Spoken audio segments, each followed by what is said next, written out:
ఒకప్పుడు తెలుగుదేశం పార్టీ అంటే పసుపు గులాబీలా మెరిసే పేరు. కానీ ఈ రోజుల్లో ఆ పేరు వినగానే కొన్ని తెలుగు న్యూస్ ఛానళ్లలో బల్బులు జిగేలమంటున్నాయి. ఎందుకంటే టీడీపీ కన్నా టీడీపీని కప్పి కాచి ప్రాణం పోసే ఎల్లో మీడియాని ఎక్కువగా కనిపిస్తోంది. తెలంగాణ రాష్ట్రంలో టీడీపీ ఏ పార్టీగా ఉందో, ఏ కమిటీగా ఉందో ప్రజలకే కాదు, ఆ పార్టీకి సొంతంగా ఉన్న వాళ్లకే తెలియని పరిస్థితి. అయినా ఎల్లో మీడియా మాత్రం ప్రతి చిన్న ఎన్నికల సమయంలో టీడీపీ బలంగా పోటీకి రెడీ అంటూ హెడ్లైన్లు విసురుతోంది.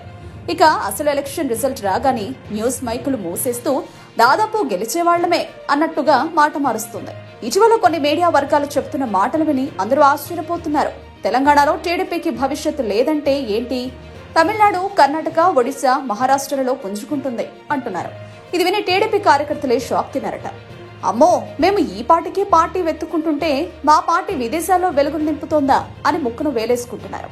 ఏబిఎన్లో యాంకర్ కమ్ జర్నలిస్ట్ వెంకటకృష్ణ అయితే టీడీపీని విమర్శించొద్దండి, అభివృద్ధి చేయండి అన్న మాట సోషల్ మీడియాలో ట్రోల్స్ కు దీవెనగా మారింది.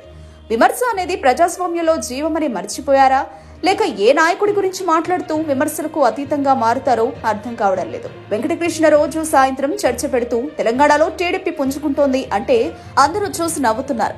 ఎల్లో మీడియా టీడీపీకి చేస్తున్న డ్యామేజ్ చూస్తుంటే ప్రత్యర్థులు కూర్చుని పాప్కార్న్ తింటున్నారు.